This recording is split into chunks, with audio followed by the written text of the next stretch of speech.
Olá, pessoal! Começando mais uma aula explicativa, Matemática, PET, volume 6, referente à semana de número 4, com a professora Cleovânia, para o 7º ano. Questão número 1. Vimos a matemática em muitas obras de arte. Uma delas é o calçadão de Copacabana, na cidade do Rio de Janeiro. Observe a imagem no plano cartesiano abaixo e cumpra as orientações a seguir. Primeiro, transladar essa imagem horizontalmente para a direita 8 unidades, 2 vezes seguidas. A primeira em relação à imagem original e a segunda em relação à imagem transladada, formando uma figura constituída por 3 imagens consecutivas e congruentes, ou seja, iguais à original. Observe, pessoal, nós temos a imagem original. Temos 2 extremidades, ponto inicial e ponto final. De acordo com o ponto final, eu irei construir a segunda imagem, a imagem transladada da imagem original. Contando 8 unidades para a direita, nós temos este ponto. Construir a segunda imagem. Essa imagem é a imagem transladada. Referente a ela, eu irei construir a terceira imagem. Começando a contagem no ponto final, 8 unidades para a direita. Marquei o ponto e construí.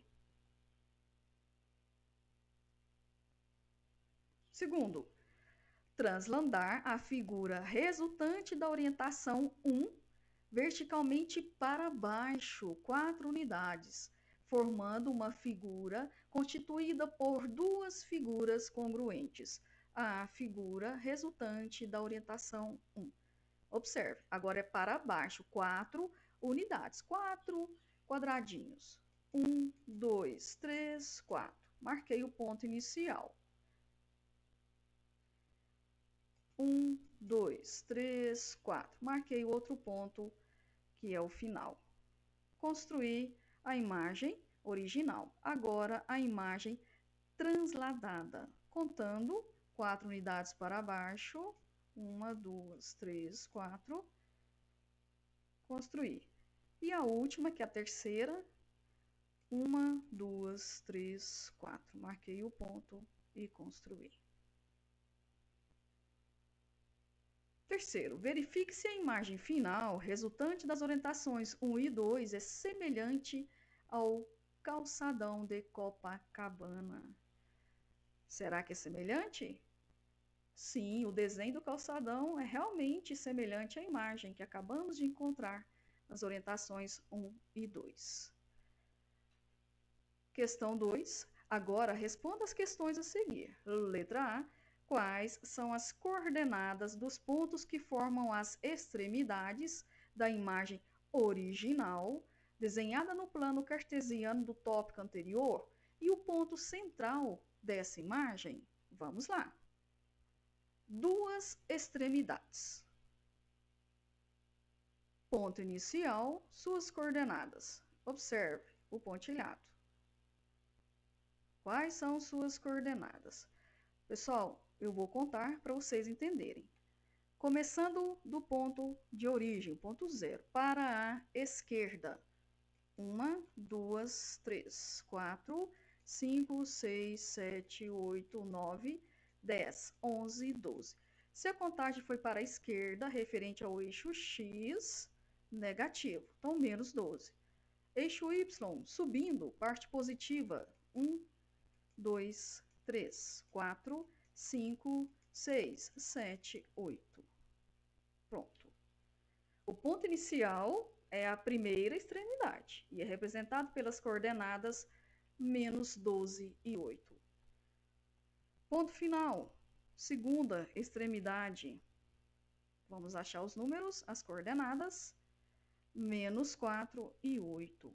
O ponto final é a última extremidade, representada pelas coordenadas menos 4 e 8. E o ponto central de coordenadas, menos 8 e 8.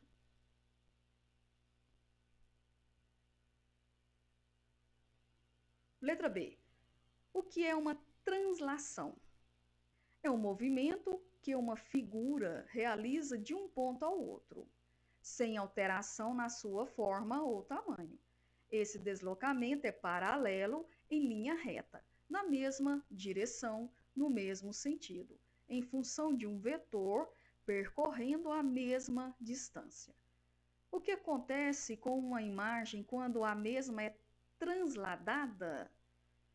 Na translação, a figura, ou seja, a imagem, é deslocada em sentido horizontal ou vertical, ou as duas. Sua posição muda, porém sua forma não muda e o seu tamanho não muda. E a figura não é girada e nem refletida. O que muda? Sua localização e o seu deslocamento. O que se mantém? Sua forma e seu tamanho. Letra C. Para fazermos a translação de uma imagem, como devemos proceder? Para fazermos a translação de uma imagem, basta transportá-la para o local desejado, porém, não poderá proceder alteração na sua forma e nem no seu tamanho. A origem, ou seja, a imagem, não é girada e nem refletida. O que deve ser feito em relação às coordenadas dos pontos da imagem? Na translação vertical, as coordenadas x de todos os pontos se mantêm e as coordenadas y variam. Já na translação horizontal, as coordenadas y de todos os pontos se mantêm e as coordenadas x variam. Se o efeito do movimento de translação for na vertical e na horizontal, as coordenadas x e y dos pontos mudam. Questão 3. Conhecemos 3 tipos de simetria: translação, rotação e reflexão. Relacione as imagens ao nome da simetria correspondente. Na primeira, eu irei traçar uma reta vertical. Observe. Vamos imaginar que essa reta vertical funciona como um espelho. Dessa forma, conseguimos ver uma imagem refletida a uma imagem original. Ok? Por esse motivo, é simetria de reflexão. Letra C. Segundo, eu marquei 2 pontos, um ponto aqui e um ponto aqui. Isso significa que a imagem é transferida de um ponto ao outro, conforme uma certa distância, uma certa direção e um certo sentido. Mantém o mesmo tamanho, pode ver que tem o mesmo tamanho, e sua forma é a mesma. Muito importante. A imagem não foi girada e nem refletida. Por isso, é simetria de translação. Letra A. E por último, eu coloquei pontos em cada ponta da estrela. Observe. O que está acontecendo aqui? Eu posso afirmar que esta segunda estrela está sendo girada. Se está acontecendo isso, significa que é simetria de rotação. Questão 4. Você conhece um cocar indígena? Abaixo temos a figura de metade de um cocar desenhado no plano cartesiano. Faça a reflexão dessa figura para completar o desenho, colorindo a imagem refletida adequadamente. Pessoal, observe. Para completar este desenho e depois colorir, eu irei colocar todos os pontos que estão do lado direito do eixo Y para o lado esquerdo. Observe, usando simetria. Vou colocar o primeiro ponto. Olha que bacana. Ele apareceu. Este pontinho aqui, ele é simétrico a este aqui, tá bom? Quanto ao eixo Y. Por quê? Conta aqui, ó. 1, 2. Tem o eixo Y. Vou contar. 1, 2. Então, eles são simétricos. Eu vou usar esse procedimento com todos os pontinhos. Observe.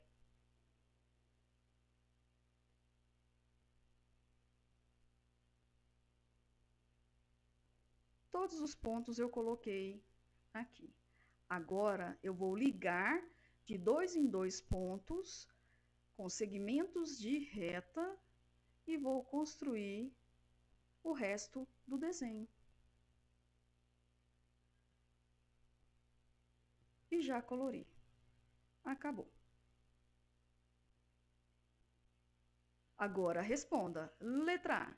Quais são as coordenadas dos 9 vértices da figura que está desenhada à metade, os quais se encontram plotados, localizados no plano cartesiano?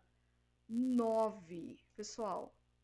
1, 2, 3, 4, 5, 6, 7, 8, 9. São esses. Eu vou marcar a setinha e nós vamos identificar de uma forma que tem que ter muita atenção, tá bom? Este ponto aqui, vou chamar de ponto A. Quais são as suas coordenadas? Começando o ponto de origem, 0, tá bom? Vamos contar. 1, 2, 3, 4, 5, 6, 7, 8, 9 quadradinhos. Marquei o 9 lá, o número 9. Como que esse ponto cortou o eixo Y, significa que o eixo X, primeira coordenada, será 0. Ponto A, 0 e 9 de coordenadas. Ponto B, vamos achar os números que representam as coordenadas. 2 e 5. É só contar, pessoal. 1, 2, pronto. 5, 1, 2, 3, 4, 5. Marquei 5 quadradinhos. Ponto B de coordenadas 2 e 5. Ponto C, 1 e 4, de coordenadas 1 e 4. Ponto D, de coordenadas 2 e 4. Por quê, professora? Este ponto aqui, ó, está nesse segmento aqui, ó. 2 e 4. Ponto E, 2 e 1. Ponto F, cortou o eixo X. Significa que a segunda coordenada, que representa o eixo Y, é 0. Então, 1 e 0. Ponto G, 2 e 0. Ponto H, 1 e menos 3. E por último, o ponto I, 0 e menos 3. Letra B. Quais são as coordenadas dos 7 vértices que teremos que determinar para completar a figura mencionada acima, no caso eu coloquei abaixo? 7 vértices. Vou começar a marcar com a setinha. O primeiro, vamos chamar de ponto J, menos 2 e 5. O outro, de coordenadas, menos 1 e 4. Ponto K. O outro, de coordenadas, menos 2 e 4. Ponto L. O outro vértice, de coordenadas, menos 2 e 1. Ponto M. O outro ponto, de coordenadas, menos 1 e 0. E o ponto O, de coordenadas, menos 2 e 0. E o último ponto, menos 1 e menos 3. Representa o ponto P. Letra C. O que devemos fazer em relação às coordenadas dos 7 vértices plotados no plano e não pertencentes ao eixo Y para obter os 7 vértices restantes para completar a figura mencionada acima? Vou colocar ela aqui embaixo. Nós temos 4 opções e uma opção é correta. Vamos analisar o seguinte. Eu vou colocar os pares que eu encontrei na letra A. E depois os pares que eu encontrei na letra B. Pessoal, observe. O ponto B, ele é simétrico ao ponto J. Vou mostrar lá no desenho, a lacetinha. a cor branca, tá vendo? Esses pontos são simétricos. Ponto C é simétrico ao ponto K. Observem. O ponto D é simétrico ao ponto L. O ponto E é simétrico ao ponto M. São as localizações dos pontos, dos vértices, tá bom, pessoal? O ponto F é simétrico ao ponto N. E o ponto G é simétrico ao ponto O. O ponto H é simétrico ao ponto P. Pronto, disse 7 vértices. Eu tenho eles aqui, tá bom? Agora, o que acontece aqui? Entre os pontos simétricos, em relação às coordenadas y, permanecem inalteradas. Vamos ver. Olha as coordenadas. Y.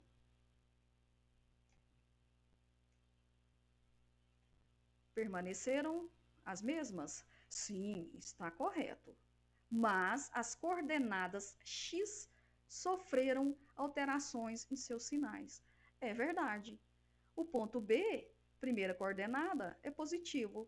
O seu simétrico, que é o ponto J, a primeira coordenada mudou o sinal, ficou negativo.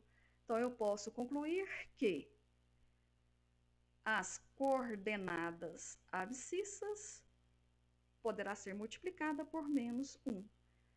E as coordenadas que representam as ordenadas mantêm-se. Qual seria a letra? Letra A, manter as abscissas e manter a ordenada. Não. Manter a abscissa e multiplicar a ordenada por menos 1. Não, é o contrário. Vamos multiplicar a abscissa por menos 1 e manter a ordenada. É a letra C. Letra D. O que fizemos para completar a figura foi determinar o simétrico em relação ao eixo Y dos 7 vértices plotados no plano e não pertencentes ao eixo Y. Porque não precisamos determinar o simétrico em relação ao eixo Y dos outros 2 vértices plotados no plano e que pertencem a esse eixo? Pessoal, eu quero saber o vértice A e o vértice I. Por que não existe simétricos a eles? Pensa comigo, se eu multipliquei por menos 1, se eu multiplicar o 0 por menos 1, vai dar 0. Se eu multiplicar o 0 do ponto I por menos 1, dá 0 também. Em relação aos vértices pertencentes ao eixo Y, esses pontos não possuem vértices simétricos. Justamente porque a primeira coordenada é 0. São vértices que cortam o eixo. Letra E. Qual é a diferença entre translação e reflexão?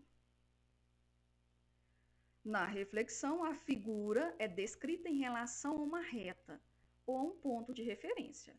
Na translação, a figura é transferida de um ponto ao outro, se deslocando em direções horizontal, vertical ou horizontal e vertical ao mesmo tempo, e em sentidos da direita para a esquerda, para cima, para baixo. A figura em reflexão é descrita em forma espelhada. Já em translação, não sofre forma espelhada, e sim apenas deslocamento. F. Quando estamos de frente para o espelho e levantamos o braço esquerdo, nosso reflexo levanta qual braço? Por que isso acontece? Olha aqui, pessoal, que bacana. Se você está de frente ao espelho e levantar o braço esquerdo, o seu reflexo levanta o braço direito. Isso acontece porque o nosso reflexo está com a imagem refletida. Questão 5. Abaixo temos um pentágono e um eixo de reflexão. Utilizando uma régua, faça a reflexão do pentágono. Pessoal, não tem como eu colocar uma régua aqui, mas observe, vocês podem usar a régua ilógico, tá? Deste ponto aqui, esse vértice, até encostar no eixo de reflexão, eu usei uma setinha. Essa mesma seta, mesmo tamanho, eu peguei ela, inverti. Tem que ter o mesmo tamanho, tá? Fiz o mesmo procedimento com todos os vértices. A mesma seta, eu só inverti ela. Ela tem o mesmo tamanho. Usando a régua, vocês vão conseguir. Desenhei. Pronto. Só isso. Vou marcar os vértices. Ficou desse jeito. Faltou aqui. Questão 6. Observe o triângulo desenhado no primeiro quadrante do plano cartesiano abaixo. Faça uma reflexão dessa figura em relação ao eixo das ordenadas e uma translação dessa figura para o quarto quadrante, deslocando 10 unidades. Vamos por parte. Primeiro, eu vou começar pela reflexão em relação ao eixo Y, eixo das ordenadas. Observe. O triângulo ABC, eu vou pegar os vértices dele e vou fazer a simetria desses vértices. Observe. Primeiro quadrante, segundo quadrante, terceiro e quarto. Vértice A, de coordenadas 3 e 2, seu simétrico gerou o vértice D, de coordenadas -3 e 2. Vértice B, de coordenadas 7 e 3, é simétrico, gerou, né, o simétrico vértice E, de coordenadas -7 e 3. Está vendo o que está acontecendo aqui? As coordenadas que representam o eixo Y estão se mantendo. Já as coordenadas que representam o eixo X, que são as primeiras coordenadas, estão trocando os sinais. Simétricos. Vértice C, de coordenadas 4 e 6, é simétrico ao vértice F, de coordenadas -4 e 6. Vou construir no segundo quadrante. Observe. Marquei o ponto. E construir o triângulo. O triângulo ABC é simétrico ao triângulo DEF. Ok? Agora, eu vou fazer a outra parte, a translação lá no quarto quadrante, deslocando 10 unidades. Observe, o ponto A, vértice A, de coordenadas 3 e 2. Vamos localizar ele. 3 e 2 está aqui. O que aconteceu? Se eu estou indo para o quarto quadrante, é aqui. Tá bom? Eu vou contar 10 unidades, 10 quadradinhos. Vamos começar a contar. O ponto está aqui, ó. Vou contar. 1, 2, 3, 4, 5, 6, 7, 8, 9 e 10. Então, vai começar por aqui. Vou marcar ainda os pontos, não. Vértice B, de coordenadas 7 e 3, corresponde ao vértice H, de coordenadas 7 e -7. E o outro vértice, que é o C, de coordenadas 4 e 6, correspondente ao vértice I, de coordenadas 4 e -4. Vamos construir. Marcando os pontos. Construir o triângulo. Na translação do triângulo ABC para o quarto quadrante, direção vertical de cima para baixo, não houve alteração nas coordenadas X, que são as abscissas. Porém, nas coordenadas Y, aconteceu mudanças. Além de mudar os sinais, também mudou a numeração, os valores, tá bom? Questão 7. Observe o triângulo retângulo desenhado abaixo. Faça uma rotação de 45 graus em torno do ponto B, no sentido anti-horário. Utilize régua e transferidor, ou então trace um plano cartesiano sobre a figura, identificando o ponto B com a origem 0, 0, o que facilita executar o giro de 45 graus sem o uso de um transferidor. Pessoal, muita atenção nisso aqui agora, hein? Observe. Eu tenho um plano cartesiano e eu coloquei o triângulo retângulo nele. A, B, C, ok? Primeira coisa, nós vamos encontrar um ponto. Vou chamar de ponto D, de coordenadas 8 e 8. Quem é o simétrico a ele? Basta eu pegar a primeira coordenada e multiplicar por menos 1, ok? Eu tenho simétrico. O ponto D, de coordenadas 8 e 8, é simétrico ao ponto D, de coordenadas menos 8 e 8, certo? Agora, eu vou traçar, aqui, observe, saindo lá do ponto de origem, eu vou traçar um segmento até o ponto D e até o ponto E, ok? O que aconteceu aqui? Esse segmento dividiu o primeiro quadrante ao meio. Pessoal, o quadrante, ele sem ser dividido, ele tem um ângulo que mede 90 graus, tá? Se eu dividi-lo ao meio, ficou 45 graus de cada lado, ok? Vamos continuar a analisar. Agora, observe, vocês vão pegar uma régua e vai medir do ponto A até o ponto B. Vamos imaginar que deu aí, por exemplo, 4 centímetros. Aí vocês vão transferir essa medida do ponto B para o ponto E, nesse segmento, viu? O mesmo tamanho, ok? Este lado é o ponto A até o ponto B. Segmento de A até B. Agora, vocês vão medir do ponto B até o ponto C. Esse lado, quanto que ele mede? O que vocês encontrarem, vocês irão representar nessa reta do ponto B até o ponto D. O meu deu esse tamanho aqui. E agora, eu vou juntar, eu vou ligar o ponto A até o ponto C. Pronto. Consegui fazer a rotação do triângulo retângulo de 45 graus em uma malha quadriculada em um plano cartesiano. Vou tirar aqui, olha aqui que bacana. Bons estudos, obrigada, até a próxima, fiquem com Deus.